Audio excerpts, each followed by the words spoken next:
Mamaya yan. Mamaya po. Hallelujah. Thank you, Jesus. So, yung sa akin, hallelujah, in the book of Colossians, chapter 3, verse 17. Sabi dito, and whatever you do or say, do it as a representative of the Lord Jesus, giving thanks through Him to the God the Father. Hallelujah. So, yan, sabi, anumang gawin mo o anumang sabihin mo, gawin mo yan as a living representative of our Lord Jesus. Diba? Ano ba ang, kung ano ito ang Panginoon, ano ba ang ginagawa ng Panginoon? Grabe yung mga, yung pag-ibig, yung pag-intindi, yung pag-unawa sa mga tao, diba? Na sa kabila ng mga panghuhusga sa labas, sa kabila ng pag-persecute sa Kanya, nananatili pa rin yung pag-ibig niya sa kapwa, nananatili pa rin yung pag-ibig niya sa mga tao.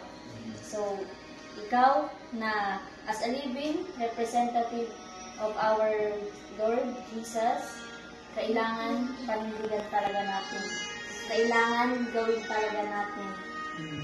Kailangan, katulad na sinabi ni Pastor, go lang ng go. Kumbaga, step forward lang ng step forward. Huwag kang babalik sa mga nakaraan. Huwag kang babalik kung ano ka noon. Yan talaga. Kung nasimulan mo na mag-step forward, kailangan hindi ka madadala sa nakaraan.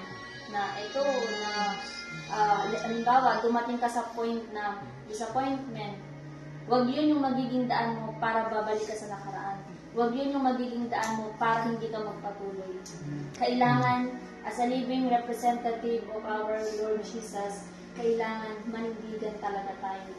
Na ikaw, yan, dapat tatlo kayong youth leaders, but need lang din talaga ng training nila Iro and Rexel, and ikaw talaga yung fully trained talaga dito sa church, and yung mga natutunan talaga natin, yan din yung dapat na ma-share talaga natin sa kanila.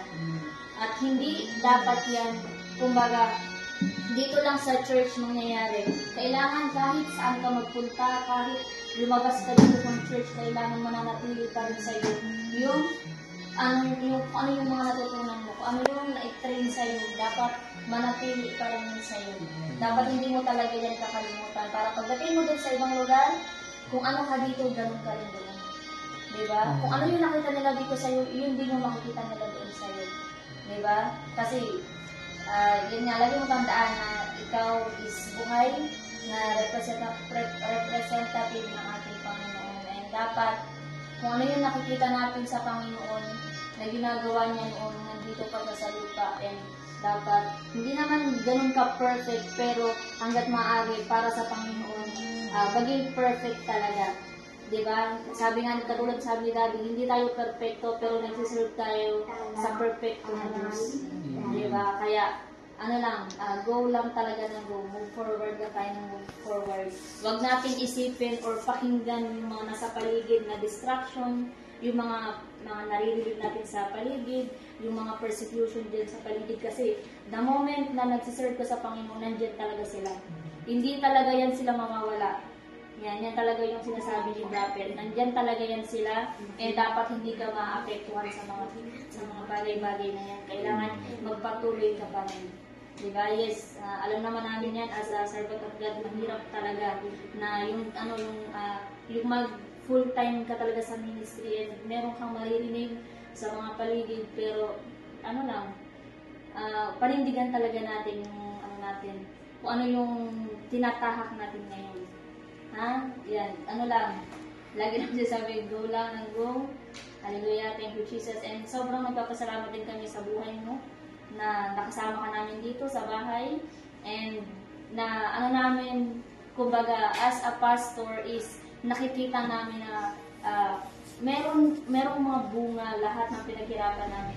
Merong mga naging magagandang resulta, lahat ng pinagkapuyatan namin, lahat ng pinagpagura namin, lahat ng sinakripisyo namin, meron kaming nakitang bunga, and nakita namin yun sa'yo. And dapat yung bunga na yan is manatili talaga. Hindi dapat yan siya mawala pandilig, kailangan patuloy talagang diligan yan. And alam naman natin kung ano yung pandilig yan, salita talaga ng Panginoon. Yan talaga yung napakahalaga. And syempre, kung magkakasama kayo, ano talaga, yung mapag-uusapan is more on para sa gawain ng Panginoon. Ano talaga, iwas talaga tayo sa mga usapan na hindi parte sa gawain ng Panginoon, sa mga gawain na hindi parte sa Panginoon. Kasi ikaw, yung magiging, kasi tinawag ka na leader ng gawain sa gawain ng Panginoon, kailangan ikaw yung makikitaan nila ng magandang example. Ikaw yung makikitaan nila ng magandang ehemplo. Diba? Ikaw yung gagabay sa kanila. Yan, kaya yan yung paggabay sa kanila, ano talaga natin, tayuan talaga natin. Hindi natin, yes, mapapagod tayo, pwede tayo magpahinga, pero hindi tayo suko. Yun yung sinasabi dyan. Kapag napagod ka, pwede ka magpahinga. Pwede ka munang, relax lang muna, pero hindi mo dapat nagsukuan. Yan talaga yung dapat panghawakan natin as a servant of God. And I pray, decree and declare as one of God's spiritual daughter of yourself of Prophet Joe, na hallelujah, kung ano man yung mga prophesy ni prophet, ano mga declaration sa lahat ng mga nagsiserve sa Panginoon na mangyari talaga sa buhay mo. And kung ano man yung mga desire mo sa buhay, ano man yung mga prayer mo, every midnight prayer, it shall come to pass talaga sa buhay mo. And alam ko, pati sa family mo, nakikita naman namin sa yung pagkamis mo talaga sa family mo, kung ano yung meron kayo noon, mga samahan nyo noon. And ano lang yan, ipagpasa Diyos lang talaga natin yung lahat. Lahat ng nangyayari, lahat ng sitwasyon is planado ng Panginoon. Dapat lang that is ipagpasalamat talaga natin.